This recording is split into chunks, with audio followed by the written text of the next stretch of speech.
Statement. HK-47 is ready to serve, Master. Statement. More questions. Wonderful. Request. First, Master, I would appreciate it if Jedi need to be killed, that you permit me to kill those annoying pseudo-pacifists for you.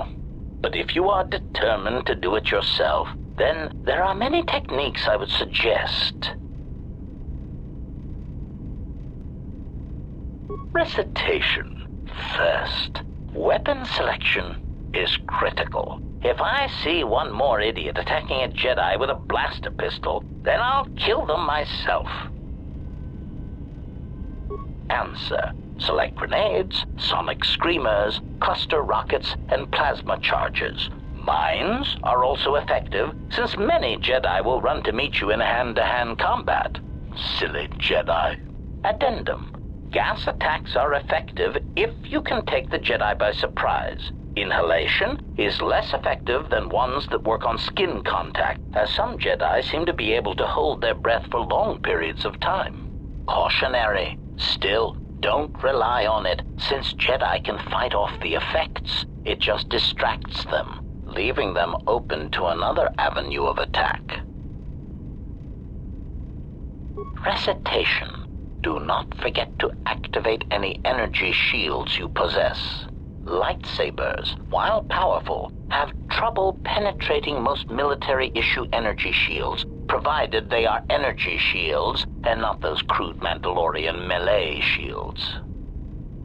Answer. Countering their other powers is more difficult. Confession. I do not fully understand their other abilities, but I do know that many of them require that the Jedi know that you are there and can see you. Thus, sniping and using cover are always advantageous.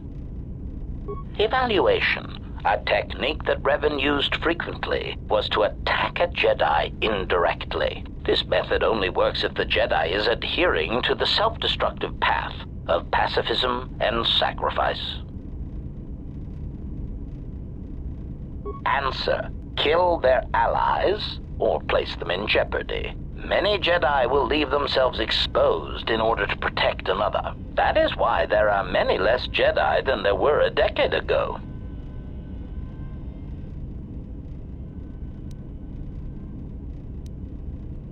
Cautionary. Oh no, Master. In fact, that is the worst thing you can do. Explanation. Statistically, over-planning the assassination of a Jedi seems to backfire. Extrapolation.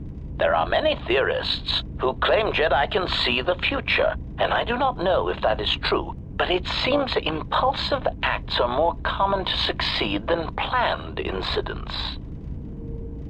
Jedi, like sandkivers, seem to sense trouble a few seconds before it happens. They are tricky little pests. Answer. No, Master. In addition to traps, mines, and orbital bombardment, Revan and the Sith often employed meatbag assassins for some Jedi skilled in the same techniques that I was trained in. Strangely enough, Revan believed that meatbags that did not use or believe in the Force were especially important, since in many respects, they were more difficult for Jedi to detect. Revan had many of them trained to hide their minds, as it were. Again, once these techniques were learned, the percentage of living Jedi began to decrease accordingly. Answer. Generally, this was done by broadcasting strong emotions while thinking about something else. It was a curious technique, but it seemed to be effective in blinding Jedi. Whether guilt, lust, fear, they act as mental interference, making finding the true intentions of the broadcasting meatbag difficult. Answer.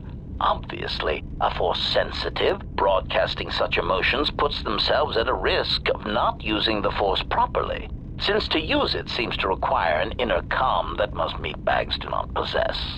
As much as the Jedi could not use such a technique, the Sith Lords cannot use it for much the same reasons. Such passions as guilt, lust, and fear are really strengths to the Sith code. Statement. The Master felt it was ironic that only people who had experienced such passions could harm Jedi in such a way that to kill Jedi, you had to be a human being. Revan found that quite amusing.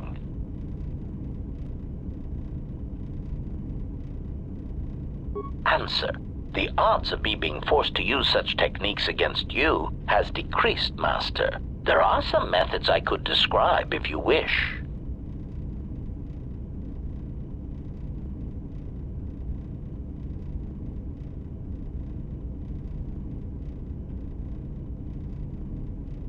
Statement.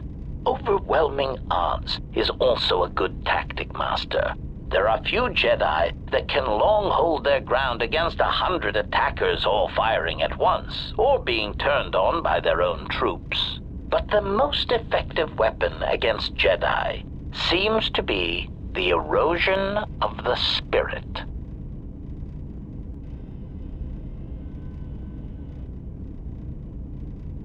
Answer. Revan claimed that psychological warfare against Jedi was important because much of their power comes from their state of mind, their connection to this religion called the Force. Revan said that many Jedi have the capability to form connections to life around them, although few of them realize the extent to which this is possible. Recollection. I believe my master speculated that many Jedi did not fully form such connections because of their discipline, because they never opened their lives to the passions around them. I believe Revan termed it that one would need to be a human being to develop such connections. It is something that the Jedi Code could not teach. One simply knew it instinctively or not. Observation. Master, I am somewhat surprised that I need to explain this to you at all, considering your past with Revan. Answer. Why, he said you had such capability, Master, but it would be your downfall. To tie so much of yourself into others, if they suffer or die, then you would die as well. Observation. I think Revan pitied you, Master. It was very insulting, if I may say so. Clarification. Whatever it is called, Master, it seems to be quite a vulnerability.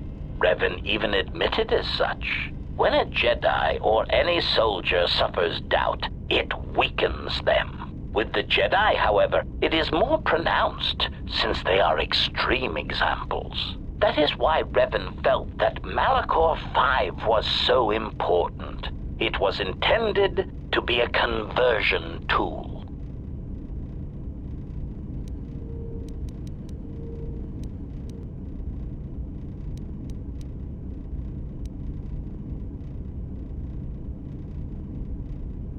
Assessment. When faced with a continuous series of hard-fought battles, I detected a significant statistical increase in Jedi following Revan over the Jedi Code, a compromise in principles brought about by battlefield conditions. The emotional weight of war changed Jedi morale, power, and eventually their allegiance. Conclusion. I believe the Mandalorian Wars were to beat the Mandalorians, and also to allow Revan to build the foundation of his army.